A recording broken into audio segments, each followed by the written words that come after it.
디모데전서 1장 12절로 14절입니다. 디모데전서 1장 12절로 14절.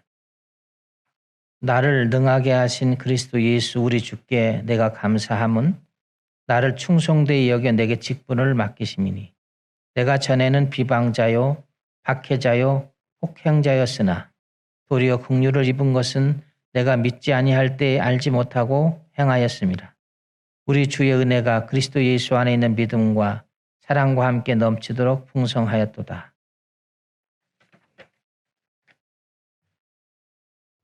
지성을 겸비한 세계적인 기업가를 든다면 카네기라는 사람을 들 수 있습니다.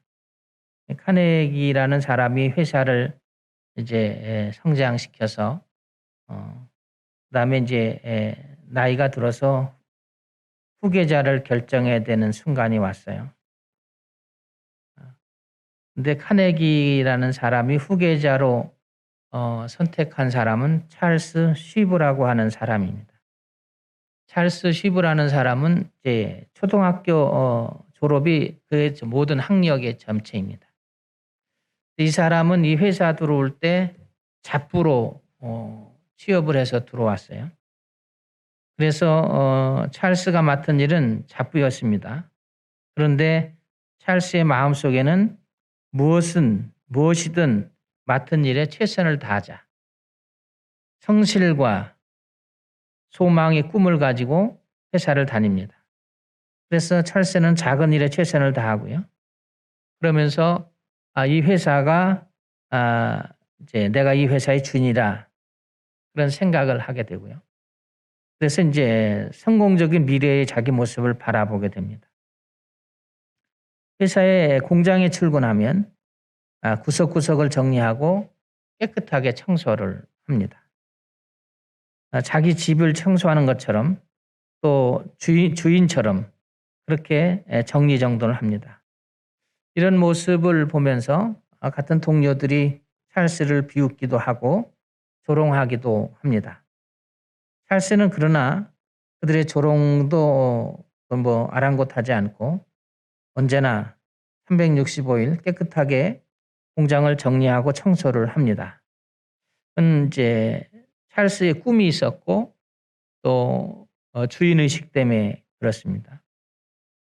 이게 오래 지속이 되니까 며칠 하다 말지 그런 게 아니라 몇 년을 계속 지속하니까 이렇게 찰스를 비난하고 조롱하던 사람들이 하나씩 찰스에게 감동을 받기 시작합니다. 찰스의 성실을 인정받게 돼서 잡부에서 사원으로 이렇게 이제 진급을 하게 됩니다. 정식 사원이 돼도 찰스는 예나 지금이나 변함이 없이 똑같이 모든 일에 최선을 다합니다. 이런 이제 일들이 사원들의 입을 통해서 사장인 카네기에게 이제 들리게 돼요. 카네기가 이 찰스 때문에 감동을 받습니다. 그래서 바로 비서로 채용을 하게 되죠. 그런데 찰스는 비서가 된 다음에도 카네기라는 사람을 잘 보필하는 그런 충성스러운 사람이 됩니다. 언제나 주인의식을 가지고 오리를 가라면 십리를 가고 속옷을 달라면 겉옷을 내어주는 심정으로 잘 섬기면서 일을 합니다. 어느 날 카네기가 이제 일이 많아서 일을 처리하니까 밤이 늦어졌어요. 집에 가려고 나오니까 바깥에 찰스가 아직도 자리에 앉아 있더라는 거예요. 그래서 카네기가 아직 퇴근 안 했냐고 물어보니까 찰스의 대답은 사장님이 저를 언제 부를지 모르는데 어떻게 자리를 비우냐 이렇게 대답을 하더라는 거예요. 열심과 성실이 찰스가 카네기에게 믿음을 갖게 했고 카네기는 찰스의 믿음을 보게 되면서 서로 믿게 되는 사이가 됩니다. 카네기는 이 찰스 때문에 여러 번 감동을 받았다고 그래요. 그래서 전 사원이 모이는 이제 자리에서 찰스의 연봉이 이제 한 2천에 3천 달러가 연봉인데 그날은 이제 찰스에게 100만 달러의 보너스를 카네기가 주었다고 그래요. 카네기 사장은요, 찰스 쉬브가 품고 있는 꿈과 주인의식, 또 어떤 계산도, 어떤 이해타산도 없이 사랑으로 섬기는 이 사람을 칭찬해서 100만 불을 주게 됐다고 합니다. 그래서 이제 은퇴하게 될 때 이제 세계의 눈들은, 또 많은 매스컴들은, 그리고 사람들이 과연 카네기 다음에 이 큰 회사를 누가 운영할까 하는데 관심이 이제 집중이 됩니다. 어떤 이들은 이제 먼저 예견하기를 하버드대 출신이 아닐까, 아니면 프리스턴 대학 출신이 되지 않을까, 아니면 명문가의 집안 가운데 후계자로 발탁될까 하니까, 그렇게 이제 저마다 생각이 앞서갑니다. 근데 정작 카네기가 자기 후임을 발표할 때는 잡부 출신이었던 비서 찰스 쉬브를 후계자로 지명하니까 온 세계가 깜짝 놀랐다는 거예요. 쉬브 자신도 많이 당황스럽다고 그래요.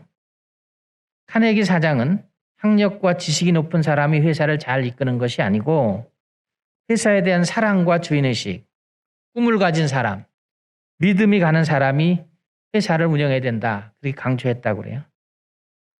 찰스 쉬브는 이 회사를 잘 이끌어갈 적임자라고 보았던 것이죠. 그것은 카네기가 찰스와 함께 있었던 믿음의 관계가 있었기 때문에 그렇습니다.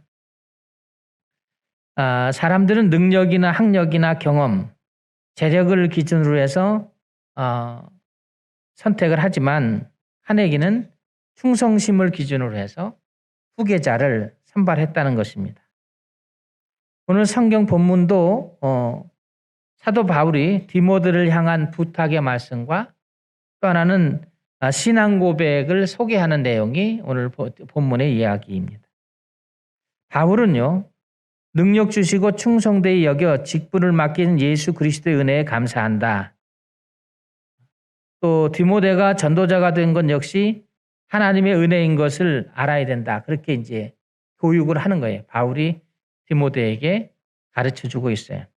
12절의 말씀에 보시면, 본문에 보시면, 나를 능하게 하신 그리스도 예수 우리 주께 내가 감사함은 나를 충성되이 여겨 내게 직분을 맡겼다.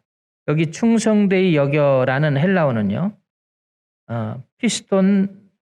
피스톤메 헤가사토라는 말인데 믿을 만한 존재로 여기다라는 의미거든요. 이제 하나님이 믿을 만한 존재, 또 이웃이 믿을 만한 존재, 믿을 만한 사람이 되는 것. 우리가 신앙생활을 하는 가장 초점은 두 가지죠. 우리가 하나님을 믿는다. 얼마든지 얘기할 수 있어요. 그건 내가 얘기하는 것이죠. 하나님이 나를 믿는가? 라는 질문을 해봐야 된다는 거예요. 또 내가 이웃이 나를 생각할 때 교회를 다니고 예수님을 믿으니까 저 사람은 믿을 수 있는 사람인가 하는 거죠. 근데 사도 바울은 하나님이 예수님께서 나를 믿을 만한 존재로 여겨서 사도의 직분을 맡긴 것에 감사한다. 디모데에게도 그렇게 얘기하는 거죠. 디모데에게도 하나님께서 당신을 믿을 만한 존재로 여겨서 이 사역을 맡겼다라는 것입니다. 그래서 오늘 우리가 신앙생활하는 사람들이 늘 가져야 되는 생각은 내가 하나님을 믿는 그것도 중요하지만 하나님께서 과연 나를 믿으시는가? 하나님이 나를 믿을 만큼 내가 믿음의 정에서 생활이 잘 되고 있는가? 라는 것들을 한번 돌아볼 필요가 있다. 그래서 이제 한 해를 살아가면서 저와 여러분이 하나님이 믿을 만한 사람이 되려면 우리가 어떻게 하면 될까? 첫째는 은혜로 해야 된다. 신앙의 여정의 모든 삶은 은혜로 하는 것입니다. 사람이 만나면요, 행복하기도 하고 불행하기도 하죠. 만남 때문에 사업이 성공하기도 하지만 실패하기도 합니다. 만남이 성공과 실패를 나누죠.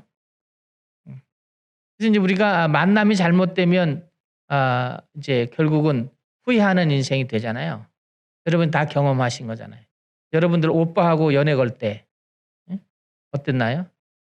오빠 집은 인천, 우리 집은 파주. 그래도 오빠가 어떻게 하나요? 아무리 피곤하고 밤 12시가 돼도 오빠가 파주까지 데려다 준다고요. 그러면 자기가 뭐라 그래요? 미안해서 어떻게 그러면 아니야 나는 드라이브가 취미야. 이러면서 허세를 떨잖아요. 그리고 진짜 사랑인 줄 알고 했는데 결혼해 보니까 아니죠.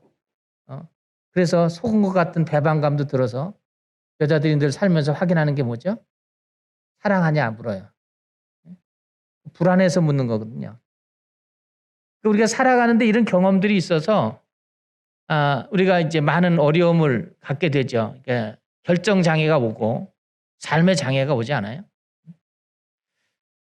그런데 예수님께서 또 하나님께서 바울을 통해서 우리 주는 것은 제일 중요한 만남은 하나님과의 만남이 중요하다. 그래서 우리가 교회를 다니는 거죠. 하나님을 만나게 다니는 거예요.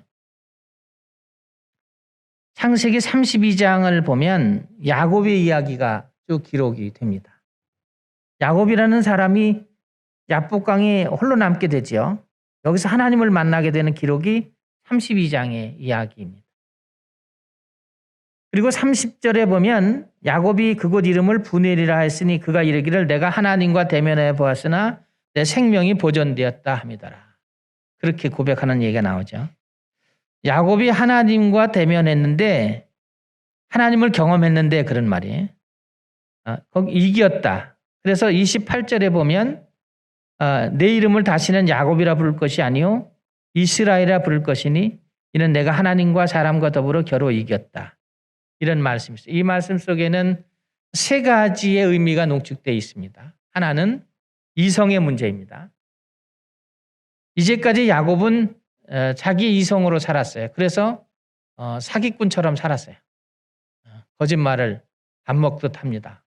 아버지도 속이고 형도 속이고 외삼촌도 속이고. 여러분 사기꾼은 속이는데 아주 능숙해야 사기꾼을 할 수 있거든요. 이렇게 살던 사람이 하나님을 만나게 되면서 이젠 그걸 버리죠. 하늘의 지혜를 얻어 삽니다. 그리고 그 결론이 뭐죠? 거부가 되었다라고 성경이 증언합니다. 우리가 하늘의 지혜를 하나님의 지혜로 살기 위해서 말씀을 묵상하고 교회를 다니고 말씀을 듣는 거거든요. 어떻게 하면 하나님의 사람으로 나의 이성이나 경험을 의지하지 않고 믿음으로 사는가 하는 거죠. 많은 실패를 경험했으니까 이제는 실패하지 않는 인생, 그것은 야곱이 말합니다. 하나님의 지혜로 살면 나처럼 된다. 그렇게 얘기합니다. 또 하나는 영적인 부분입니다. 야곱은 하늘에 걸린 사다리 사건을 통해서 영생이 있음을 알게 되고 우리에게 영생을 가르쳐 주죠.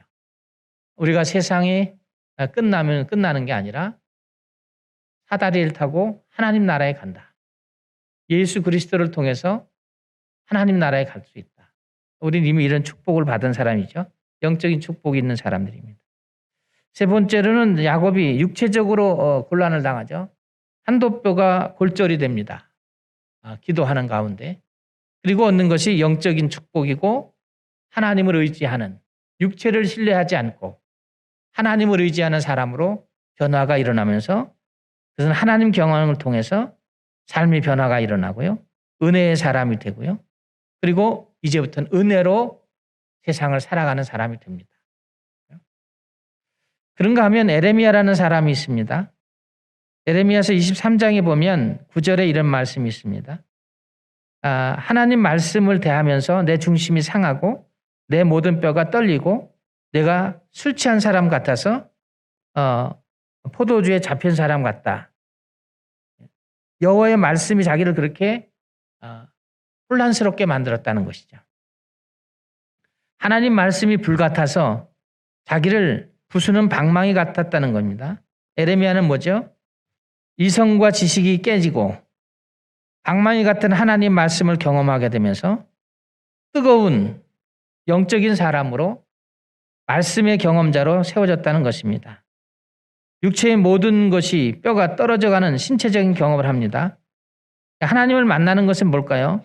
마음과 생각과 육체와 영혼이 흔들리고 부서지는 경험입니다. 그래서 에레미야는 온 몸은 하나님 말씀을 통해서 경험했다. 새로워졌다. 그래서 이들 뭐 성경에 나오는 많은 위인들이 그 다음에부터 그의 삶이 바뀌죠. 하나님의 은혜를 받은 다음에 말씀의 경험을 하던, 하나님을 만나는 기도의 경험을 하던, 기도의 은혜와 말씀의 은혜가 생기면 그들의 삶은 바뀝니다. 하나님을 위한 삶으로 바뀌죠. 근데 모든 일을 은혜로 합니다. 그러니까 신앙 여정에서 여러분이 하나님을 섬기는 모든 여정은 은혜로 해야 된다는 거예요. 이게 억지로 하면 안 되고 사회생활하던 경험이 있으니까 책임과 의무로 해도 안 되고요. 그건 나중에 할 수는 있겠죠. 자기의 의의가 드러내서 하나님보다 앞서는 실수를 범하게 되고 하나님께 나아가는 길에 거침길이 된다. 은혜로 할 때만 하나님이 주시는 모든 것이 은혜이기 때문에 우리에게 감격이 되고 기쁨이 되고 행복이 되는 거거든요. 영화 가운데 비무장지대란 DMZ라고 하는 영화가 있어요. 이걸 감독한 사람이 이규영이라는 사람인데 이 사람이 이제 자기 경험을 이제 영화로 만들어서 하나님의 은혜를 영화를 통해서 녹여서 이제 복음을 전하는 그런 은혜의 사람이 되거든요. 이 사람이 이제 군대 시절에 이제 군에 갔을 때 DMZ의 무전병으로 근무를 하게 됐다고 그래요. 여기서 하나님을 만났다고 그래요. 여기서 은혜를 받은 거죠.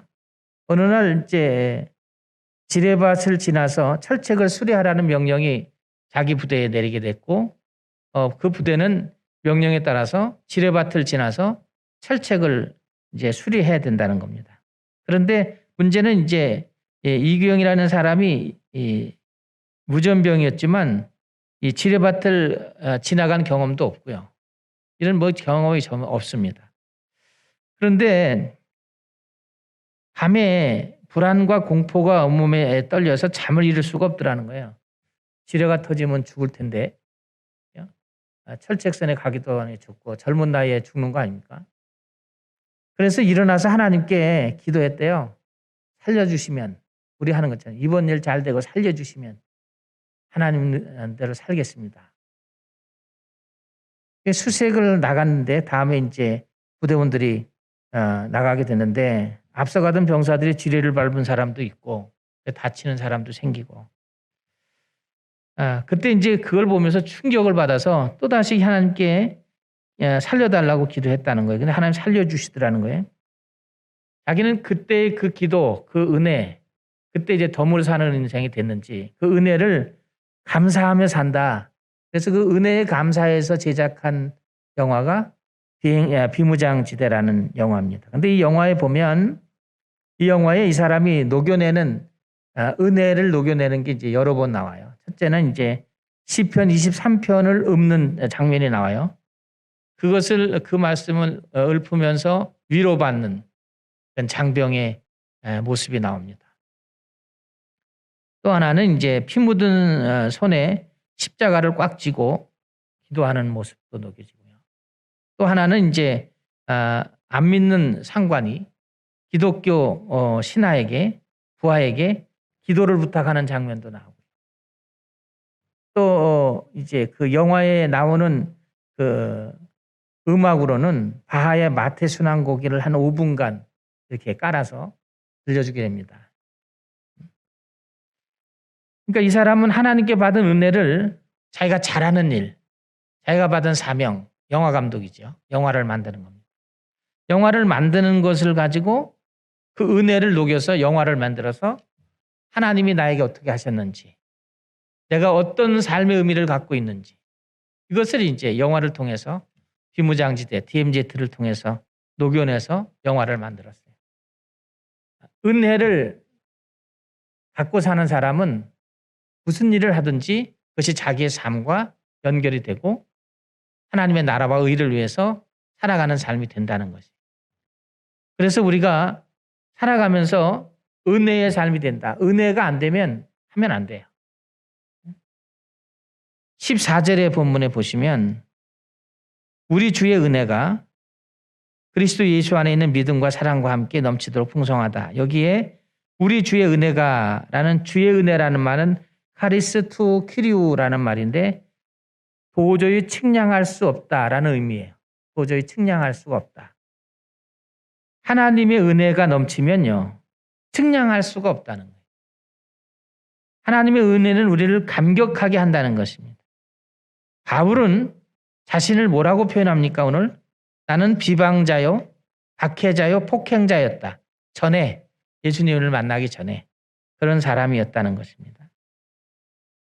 그런데 이제 죄인 중에 괴수였는데 은혜를 받고 나니까 예수님께서 주신 이 직분을 감당하기에 차고 넘치더라는 것이죠. 그러니까 우리가 저는 교육자로서 또 교육자들도 그렇고 여러분들이 각자 직임에서 한 해 동안 하나님을 향한 이 구도자의 길에 중요한 것은 은혜 받은 만큼 해야 된다. 은혜를 사모하는 사람이 돼야 돼. 그러면 여러분의 삶이 행복해지게 됩니다. 은혜를 받으면 이규영이라는 사람처럼 자발적으로 무슨 일을 하게 된다고요. 하나님 일을 할 때도 자발적으로 되고 또 하나는 자기가 갖고 있는 은사대로 하죠. 하나님이 주시는 은혜대로 자기가 잘하는 걸 가지고 하는 겁니다. 그걸 가지고 섬기면서 최선을 다하다면 나에게도 행복이 되고 은혜가 돼도 나에게 상승의 어떤 능력이 나타나죠. 그래서 신앙인은 행복할 수밖에 없는 거예요. 은혜대로 하고 은사대로 하면 시험될 일이 전혀 없다. 근데 이제 그게 아닌데 억지로 하게 되면 직분을 감당하기가 어렵고 힘이 들죠. 그래서 은혜로 시작했다가 원망과 절망으로 끝나는 일들을 종종 본다고요. 왜냐하면 은혜가 안 되는데, 은혜가 없는데 그걸 억지로 하니까 그렇다. 오늘 한 해를 살아가면서 은혜대로 하셔야 된다. 그래서 행복해지는 한 해가 되시기를 주의 이름으로 축원합니다. 두 번째는 이제 믿음으로 해야지만 하나님이 믿는 그런 하나님과 소통이 된다는 거거든요. 우리 12사도가 있잖아요. 예수님이 돌아가실 때도 이들에게는 믿음이 그렇게 있지 않았어요. 그래서 믿음대로 살지 않았습니다. 그런데 이 사람들이 이제 마가의 다락방에서 기도하다 성령을 받아요. 방언을 말하죠. 그다음부터 이 사람들이 예수 그리스도 이름의 능력이 나타나고요. 그러면서 이제 힘이 생기고 능력이 나타나요. 예전에는 직업과 명예와 가족과 개인의 유익에 따라서 살았던 사람들입니다. 그런데 이제 성령 받고 이 모든 유익의 권리를 포기하게 되죠. 이게 가장 큰 능력이죠. 자기의 이익의 권한을 포기하고 그리고 이제 예수님의 제자로 예수님과 동거하면서 그때부터 이제 예수님의 말씀을 듣게 되고 배우게 되고 예수님의 말씀을 자기 생활에 옮기면서 예수님 말씀한 걸 믿게 되면서 그 믿음이 확실할 때 그 믿음을 대언하니까 기적이 일어나는 일들이 생기게 된다는 거예요. 그래서 이제 그때부터 제자들이 영과 육이 완전히 바뀌죠. 영으로 말하고 육으로 살던 사람이거든요. 직업과 명예와 가족과 개인의 유익을 위해서 예수님을 따랐던 사람들이 이제 바뀌면서 영을 위해서 육을 내려놓을 줄 아는 그런 사람으로 바뀌게 되는 것이 성경의 이야기입니다. 그래서 성경에 보면 사도행전에 주로 이 사람들의 얘기가 나오는데 2장 40절 이하에 보면 또 여러 말로 확증하며 권하여 가로되 너희가 이 패역한 세대의 구원을 받으라 하니 그 말을 받는 사람이 세례를 받으면 이날의 제자의 수가 3,000이 됐다. 예전에 이렇게 복음을 전하지 못했던 사람이거든요. 은혜도 없고 믿음도 없었으니까 그냥 예수님을 따라다니는 이유는 예수님이 유대인의 왕이라고 당신이 말씀하셨으니까 이 사람들의 그 받아들이는 이해는 동상이몽이라고요. 예수님은 하나님 나라에서의 왕을 얘기하는 것인데 이 사람들은 세상 나라의 왕을 꿈꾸는 거죠. 그러면 내가 저 사람에게 충성하면 그러면 내가 저 사람이 임금이 됐을 때 왕이 됐을 때 나에게 어떤 이득이 있겠구나. 그래서 예수님을 쫓았다는 거죠. 그래서 여러분 신앙생활은 이런 구도에서 신앙생활하면 반드시 망하게 됩니다.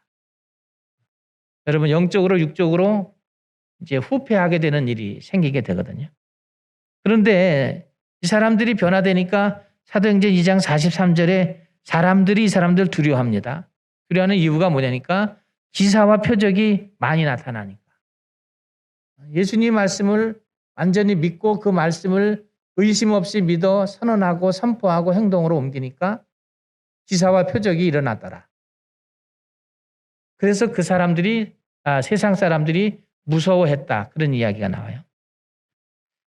사도 바울을 생각해 보자고요. 사도 바울은 원래 신앙인은 아니었고요. 종교적인 사람이죠.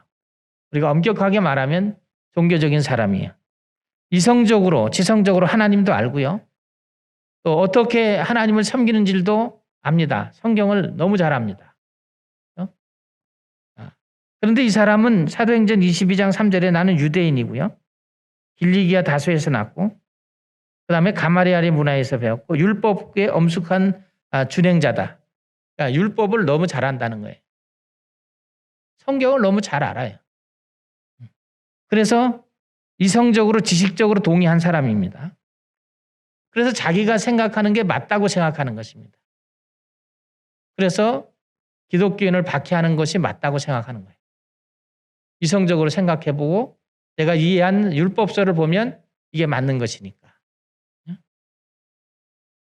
그런데 이제 바울이 다메섹에서 하나님을 만나죠. 그 다음에 이 사람이 뭐라고 얘기는 오늘 성경에 나온 것처럼 이성과 지식은 예수님을 따라가는데 배설물과 같은 거다. 아무것도 아니라는 것이죠. 자기가 그렇게 생명보다 중하게 얘기했을 때 그게 아무것도 아니더라는 거예요. 여러분 종교인과 신앙의 차이는 여기 있는 것입니다. 교회 다니는 거하고 하나님을 섬기는 것은 하늘과 땅 차이로 다른 것이죠. 바울이 그런 것을 가르쳐 줍니다. 빌립보서 3장 8절에 뭐냐면 이성과 지식으로 살았던 종교인으로 살았던 모든 것들이 그리스도를 따라가는 해가 되더라. 그래서 자기가 선택한 것이 뭐냐면 주 그리스도 예수를 아는 지식이 가장 고생하다. 그렇게 얘기합니다. 그리고 나중에 뭐라냐면 나에게 내 육체에는 예수님의 흔적이 있다. 그래서 고린도후서 12장 7절에 보면 여러 계시를 받은 것이 지극히 크므로 너무 자고하지 않게 하려고 내 육체의 가시 사탄의 사자를 주셨으니 이는 내가 너무 교만해지지 않게 하기 위해서 하나님이 그렇게 하신 거더라. 그러니까 이 악조건 자기의 불평의 요소도 감사가 되고 믿음으로 받으니까 은혜가 되더라는 것이거든요. 그래서 갈라디아서에 보면 나를 괴롭게 하지 말라. 내 몸에 예수님의 흔적이 있다. 그렇게 선언하기도 하잖아요. 우리가 살아가면서 말씀을 우리가 이제 묵상하고 예배드리고 기도하고 이런 건 뭐냐면 믿음을 키우기 위해서 그런 거거든요. 사람들은 신앙생활과 교회 다니면 많은 사람들이 자기 믿음에 대해서 얘기합니다. 나는 이런 믿음이야. 그런 얘기를 하죠. 그런데 정작 간과하는 것은 하나님이 나를 믿음의 사람으로 보는가, 믿음의 존재로 나를 보고 계신가 아닌가라는 생각은 하지 않아요. 그냥 일방적이에요. 나는 믿음이 좋다. 나는 믿음이 이렇다라는 얘기를 하죠. 근데 이제 믿음은 말로 되는 게 아니고 믿음은 그 사람의 삶으로 드러나는 거예요. 오늘 이제 우리의 현대 교인, 우리가 이제 개신교인들의 문제는 이것이 이제 분리되는 경향이 종종 있다. 다는 아니지만 세상에 살다가 보면 종종 있지요. 그런 것에 있어서 선택을 신앙이라고 말하고 세상을 선택하는 경향이 많은데 만약 그렇게 선택했을 때 그것이 내게 아픔으로 다가오고 내가 이건 회개할 부분이라 알면 그래도 좀 괜찮은 거예요. 근데 이제 전혀 그런 생각이 없거든요. 그게 나중에 자기 합리화가 되죠. 그럴 수밖에 없는 상황이야. 나는 그럴 수밖에 없어. 그리고 뭐라고 했냐면 하나님은 사랑이시니까. 여러분 사랑하면 뭐든지 할 수 있어요. 내 집은 인천, 여자친구 집은 파주. 그래도 밤 12시에도 달려간다고요. 여자친구를 태우고 인천에서 데이트하다 파주까지 데려다 준다고. 그게 사랑이라고요. 사랑이면 뭐든지 한다고요. 해보지 않았어요? 해보셨잖아요. 여러분들을 가장 의미가 뭔가요? 우리 여기 아내 되신 분 삶의 의미가 뭔가요? 여자들이 가장 행복할 때냐면 자식을 키울 때. 그때가 제일 행복해요. 그 자식이 속도 쓰기고 사춘기 때 들이받기도 하고 말도 안 듣고 딴짓도 피지만 결국 인생을 다 살아놓고 돌아보면 남는 건 자식밖에 없거든요. 나의 아이들. 그를 위해서 자기 온 생을 불태우게 되면서 그것도 피곤한지도 몰라. 왜일까요? 사랑하니까. 여러분, 우리가 하나님을 사랑하는 것은 이보다 더한 거라는 것이죠. 하나님을 사랑하면 모든 것을 내줘도 아깝지 않은 거죠. 누가? 예수님께서 그러셨잖아요. 하나님께서 당신의 아들 독생자를 세상에 보내셔서 사랑은 이런 거야. 이렇게 보여주셨다고요. 외아들을 우리를 통해서 십자가에 죽으시고 그를 통해서 우리를 구원해서 영생의 복을 주시는 하나님의 사랑. 그 사랑을 우리의 몸에 담고 그 사랑을 이웃에 사랑하면서 살려고 우리가 부름을 받은 거거든요. 그것은 우리는 이 사랑 때문에 그 믿음으로 살아가기 때문에 뭔가 삶의 생각이나 행동이 다르죠. 세상 사람과 달라야 되는데 이제 어떨 때는 다르게 사는데 어떨 때는 이제 다르지 못한 우리의 경험을 보게 되는데 우리가 이제 14절에 보시면 우리 주의 은혜가 그리스도 예수 안에 있는 믿음과 여기서 믿음은 원어는 피스테오스라는 말인데 주님을 신뢰한다 그런 말이거든요. 믿음은 하나님께 대한 100% 신뢰를 갖기 위해서 믿음을 갖는 거거든요. 그래서 말과 태도와 행위가 믿음으로 드러내야 돼요. 제가 늘 그러잖아요. 세상에 내려가서 교회 다니는 사람 많은데 신앙생활하고 믿음 좋은 사람 많은데 항상 여러분이 점검해야 될 것은 그 사람의 말이 예배나 기도나 말씀이나 그리고 이웃을 사랑하고 하나님을 사랑하는 모습이 그의 삶 가운데 드러나지 않으면 그것은 사기다. 그거는 예수 사기꾼이거든요. 근데 이 사기꾼들은 자기가 사기치는 거 몰라요. 정당하다고 생각하거든요. 그게 병이죠. 그래서 예수님 우리에게 회개하라 그렇게 말하는 거예요. 너를 돌아봐라 그러는 거죠. 네가 말한 거, 네가 지금 신앙의 생활로 행위를 하는 거, 너희가 하나님을 향한 태도 이런 게 주님을 100% 신뢰하면서 하는 거냐 아니냐를 우리 스스로 물어보는 한 해가 돼야 된다. 그래야 우리가 하나님이 우리를 믿는 사람으로 살아갈 수 있다는 것이죠. 올 한 해는 저와 여러분이 믿을 만한 사람이 돼야 된다. 하나님이 나를 믿을 만한 사람이 되도록 믿음이 좋아지는 그런 연습을 여러분들이 늘 하셔서 행복해지시기를 주의 이름으로 축원합니다. 세 번째는 이제 사랑으로 살아야 된다는 것이죠. 사랑주의라는 책이 있어요. 요즘도 서점에 팝니다. 이 사람은 김진경이라는 사람이 이 책을 냈는데 이 사람은 경상남도 의령에서 태어났는데 태어났을 때 6.25 사변이 일어났다는 거예요. 이 사람이 이때 이제 중학생이었다고 그래요. 근데 학도병이라는 게 있었거든요. 저희 아버님도 학도병 때문에 당신의 그 부하들이 학도병이 배속이 됐는데 그 총 하나 뭐 애무한 소총이 엄청 크잖아요. 그 이 개머리에서 이 가늠쇠까지 길기 때문에 그 미국 사람들에게 맞춰져 있는 거라 한국 사람 체형이 맞질 않아서 총 쏘기가 많이 어려워요. 예? 그런데 전쟁에 배속됐는데 사는 아이들보다 죽는 애들이 많더라는 거예요. 나라의 부름을 받고 중학생 10대의 소년들이 낙동강 전투에서 죽고 북진하면서 죽고 예. 그런 일들을 저는 이제 선친을 통해서 들었거든요.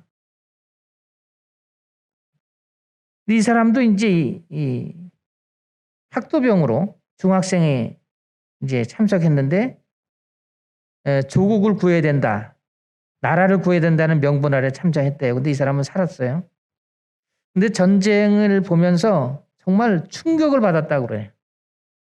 야, 사람이 이게 죽고 사는 게 이런 거구나. 예. 그래서 그 사람의 인생이 바뀌게 됩니다. 그래서 이제 하나님께 기도를 해요. 하나님 사랑을 전하며 살게 해달라고 소원 기도를 합니다. 그리고 이 사람이 미국으로 이민을 가요. 그리고 미국에서 의류 사업을 하는데 돈을 많이 벌어요. 시험 때 오른 거죠. 하나님 앞에 기도하고 소원할 때는 하나님의 사랑을 전하면서 내가 평생을 살게 해주십시오. 그랬더니 잘 되더라는 거예요. 그래서 이 사람이 그 약속을 지킵니다. 1992년에 중국 연변에 과학기술대학을 세워요. 그리고 2010년에 10월에 평양에 과학기술대학을 세웁니다. 이 두 대학의 총장으로 이제 심우를 해요. 그래서 하루는 이제 연변에서 북한으로 이제 평양을 가면서 겨울용 내의 2만 벌과 옥수수 250톤을 가지고 갔다는 거예요. 그때 이제 90년도, 2000년도 이때는 거기가 이제 다 굶어 죽는 아사자들이 많을 때였으니까. 그런데 이제 다 일을 마치고 이제 다시 연변으로 돌아오게 되는 차를 타고 오는데 어떤 청년이 영하 20도가 됐는데 얇은 옷 하나만 걸치고 그리고 이제 맨발에 구멍 뚫린 신발을 신고 그렇게 덜덜 떨면서 있더라는 거예요. 그래서 이제 김진경이라는 사람이 그 사람을 차에 태웁니다. 그리고 입었던 스웨터와 양말을 벗어주고 청년에게 입히죠. 청년은 이제 모르는 사람이 그랬으니까 사양했는데 결국은 입혔다고 그래요. 그리고 지갑에 있는 돈을 다 그 사람에게 줬다는 거예요. 그리고 이제 두만강을 건너려고 하는데 이 청년이 김진경 씨한테 그러더라는 거예요. 당신은 도대체 무슨 주입니까? 여기에는 많은 이야기가 내포되어 있는 거거든요. 이제 이 김진경 씨가 뭐냐, 나는 사랑주의자다. 그래서 책 이름이 사랑주의자예요. 청년이 뭐라고 얘기하냐면 이제부터 나도 그러면 사랑주의자 하랍니다. 그렇게 교제를 했다는 것이죠. 김진경 씨가 약속한 게 뭐죠? 예수님의 사랑으로 살아가는 것. 사랑주의자가 되는 것이 하나님께 서원한 기도예요. 하나님께서 이 사람을 통해서 사랑주의를 이루어가기 위해서 모든 것을 조건을 맞춰주시는 거죠. 그래서 김진경 씨 오늘 본문처럼 하나님께서 충성되이 여겨서 사랑의 직분을 감당할 수 있도록 재능도 주시고 은사도 주시고 사랑도 풍성하게 주셔서 하나님의 이름을 드러내며 살게 된다는 것이죠. 사랑으로 하면 모든 것이 기쁨이 되고 감당할 수 있는 능력이 된다는 것이죠. 그래서 우리는 하나님을 사랑하는 마음을 가져야 되고요. 또 예수님이 말씀하신 대로 이웃을 사랑하는 마음을 가지고 세상을 살아가는 사람들이죠. 그게 기독교인이죠. 교회 다니는 사람들이 생활의 형태가 그런 것이라는 거예요. 이북에서 넘어온 아주 진짜 빨갱이였던 사람이 있어요. 탈북한 사람이죠. 그 사람이 뭐라고 했냐면 자기는 그 김일성이 행사를 1호 행사라고 그러는데요. 1호 행사를 하는데 자기 집이 도로에 들어가서 도로를 국가에 헌납하고 자녀들과 함께 800고지가 넘는 산에 움막을 지고 살았다는 거예요. 그래도 감사했다는 거예요. 백성을 위해서 주먹밥에 새우잠을 자면서 백성을 돌보시는 김정일, 김일성, 김정일, 김정은이 그걸 보면서 감사했다는 거예요. 눈물이 났다는 거예요. 최성죽이라는 사람인데 가끔 나와요. 이 사람이 어느 날 보니까 딸이 탈북을 해서 도망갔는데 죽은 줄 알았는데 제사법 올려놨는데 어느 날 전화가 오더라는 거예요. 남한에 와 있다고. 남조선이죠. 여기는 살만한 곳이고 김일성에게는 이 밥에 고깃국 먹는데 매일 먹을 수 있는 동네다 여기는. 엄마 보고 오라고 그러니까 엄마가 맨 처음에 반대했다는 거예요. 최성죽 씨가. 조국을 배신하니 너는 배반자다 이렇게 된 거예요. 너는 내가 제사밥 올렸으니까 죽은 걸로 안다. 그래서 딸이 엄마를 권하기 위해서 거짓말을 했다는 거예요. 엄마 중국에 오면 돈 줄게. 중국으로 와. 그러니까 돈 받아요. 너무 먹고 사는 게 힘드니까 중국에 갔더니 없더라는 거예요. 살살 고기 잡듯이 해갖고 결국은 한국까지 왔는데 이 사람이 안기부에서 뭐라고 했냐면 내가 여기 온 곳은 딸 잡으러 왔다. 조국을 배반한 딸을 잡아서 나는 다시 북한에 갈 거니까 그렇게 알아라. 그러니까 아무리 해도 달래도 안기부 직원 달래도 말을 안 들으니까. 딸들 면회하게 되니 딸 보고 북한 가자 그랬더니 너는 조국을 배반하면 안 된다. 우리 집이 얼마나 새빨간 빨갱이 집인데 그러냐. 그런데 이 사람이 무너진 게 있다는 거예요. 로얄 패밀리라는 잡지를 남기면서 주더라는 거예요. 화보집을 주더래요. 그걸 보니까 자기들이 평생 들었던 거 주먹밥에 제기잠을 자는 김정은이, 김일성이, 김정일이 보니까 별장이 몇 개가 되고 요트를 타고 아침에 하루에 먹는 음식이 어마어마하더라는 거예요. 속았다는 배신감이 하늘이 무너지는데 빨갱이가 하루아침에 무너지더라는 거예요.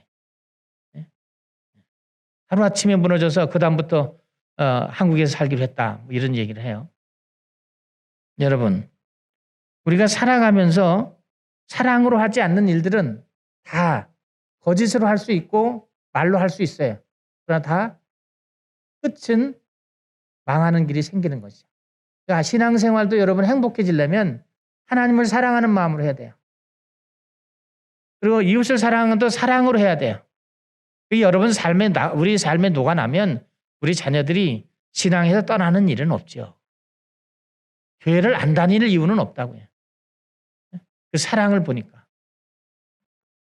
안한농문학교 김영규 장로 큰아들이 고려대 다닐 때 도망갔다고 하네요. 매일 집에 오면 소똥 쳐야 되고 양똥 쳐야 되고 토스트 하나에 우유 한 잔 먹고 10리씩 뛰어야 되고 아버지가 이해가 안 돼 도망갔는데 나중에 철이 들어서 아버지가 어떤 사랑인지 조국을 사랑하고 하나님을 사랑해 돌아와서 그 사람도 원주서 그러고 세상을 떠났어요. 그리고 아버지의 뒤를 이었다는 거죠. 뭔가요? 신앙의 사람은 사랑의 사람이 되면 그 사랑의 능력이 나타나는 거거든요. 여러분, 우리가 이 14절에 보시면 우리 주의 은혜가 그리스도 예수 안에 있는 믿음과 사랑과 함께 넘치도록 풍성했다. 사랑과 라는 말은 언어로 아가페스라는 말인데 하나님이 베푸시는 사랑을 의미합니다. 하나님께 충성되이 여겨 직분을 맡기신 자는 어떻게 된다고요? 모든 일을 사랑으로 해야 돼요. 사람의 중심에 사랑이 있어야 돼요. 사랑을 가지고 직분을 감당하고 사랑을 가지고 일을 해야 된다는 거예요. 그러니까 우리가 여러분 세상에 나가도 찰스처럼 내 회사가 사랑이 있어야 돼. 사랑해야 된다고. 내가 어느 곳에 있든지 사랑으로 시작을 하고 사랑으로 해야지만 능력이 나타나는 거죠. 그게 세상 사람과 우리가 다른 거죠. 세상 사람은 조건에 맞춰서 이익에 반해서 속일 수도 있잖아요. 이익에 반해서 얘기할 수도 있다고요. 그런데 기독교인은 이익에 반해서 하는 게 아니라 사랑의 말로로 하는 거예요. 사랑이 충만해야 되기 위해서 한 해 동안 우리가 노력을 해야 된다. 말씀을 정리해 보자고요. 한 해를 살아가면서 하나님 우리를 세워주셨거든요. 그러면 하나님의 신앙인으로 일해가려는 세 가지를 우리가 점검해 봐야 돼요. 내가 지금 이제까지 해온 신앙의 여정이 은혜로 하는 것인지 아니면 책임과 의무로 하는 것인지. 은혜만이 축복의 길을 걸 수 있죠. 또 하나는 내가 지금 하는 모든 신앙의 행위가 믿음으로 하나님이 나를 믿을 수 있게끔 내가 말씀에 의지해서 제자들처럼 맨 처음에는 제자들은 사익에 의해서 예수님을 쫓았지만 성령 받고 예수님 위해 살게 됐으니까 나는 지금 그런 삶인지 나는 어느 과정에 있는지 돌아볼 수 있어야 되거든요. 그렇게 되면 사랑의 사람이 되지요. 하나님을 사랑하고 이웃을 사랑하게 되니까 말로가 아니고 거짓이 아니고 여러분 그럴듯한 이론이 있다고요. 그렇듯한 이론으로 최성죽 씨의 말에 의하면 나라를 통치할 수 있다는 거예요. 자기는 100% 그렇게 존경했다는 거예요. 자기의 위정자들을 믿었는데 그게 보니까 이론뿐이었다는 거잖아요. 안기부에서 주는 화보를 보면서 깜짝 놀랐다는 거예요. 왠지 믿어지지 않더라는 거예요. 그럴 리가 없다. 그런데 나중에 그게 확인되면서 백성은 굶어 죽는데 본인들은 주먹밥이 아니라 그럴듯한 음식을 먹고 그리고 자기들은 평화롭게 사는 걸 보면서 이게 분노가 일어나서 한국에 정착해서 지금도 살고 있어요. 그래서 그 사람은 계속 여러분을 만나게 되면 간증도 하러 다니더라고요. 계속 이 이야기를 해요. 저도 간증 들으면서 이야기를 전해주는 거거든요. 이 사람이 어디 가서 얘기하면 자기가 속았던 얘기를 해요. 여러분 신앙생활도 그런 거예요. 신앙이 생활로 연결이 안 되면 이론을 자꾸 얘기하면 안 된다고요. 그러니까 교회 다니는 사람들이 말과 태도와 행동으로 조신하게 움직여야 된다. 한 해 동안 여러분이 아는 것만큼, 믿는 것만큼, 은혜 받은 만큼, 사랑하는 것만큼 여러분이 하나님을 향해서 한 걸음씩 다가가야 돼요. 허세를 부리면 안 된다고요. 여러분 교회 다니면서 믿음 좋다고 사람 속일 수 있어요. 꼭 넘어갈 수 있어요. 그런데요, 생활, 자기가 몸으로 옮기는 생활은 속일 수가 없어요. 은연중에 다 나타나는 거거든요. 그래서 우리는 겉과 속이 같은 그런 변화된 사람이 되어져서 하나님의 사람으로 행복해지신 하나가 되기를 주의 이름으로 축원합니다. 하나님 아버지, 오늘 우리는 바울의 고백을 듣습니다. 하나님께서 우리에게 주신 말씀을 하나님 기억하여 주시기를 원합니다. 하나님, 우리는 하나님을 믿는다고 나름대로 고백하고 이야기들을 합니다. 그런데 우리가 또 돌아서서 우리의 생활을 돌아보면 하나님을 믿는 믿음이 생활이 되지 않는 바리새인 같은 경우가 우리 안에 종종 살아나고 있습니다. 2022년 우리 영덕교회 모든 지체들이 어린이부터 노년에 이르기까지 믿을 만한 사람이 되려고 합니다. 성령께서 우리를 강권하여 주셔서 제자들이 믿을 만한 사람이 되고 기사와 표적을 나타내는 하나님의 사람이 된 것처럼 우리 또한 믿을 만한 사람이 되려고 하니 성령께서 우리를 붙들어 주시고 은혜 충만하게 하시고 믿음 충만하게 하셔서 사랑의 사람으로 세상을 정복해가는 승리의 사람이 되게 하여 주시기를 원합니다. 하나님께서 주신 말씀을 이루어 주시기를 믿고 예수님 이름으로 감사하고 기도합니다.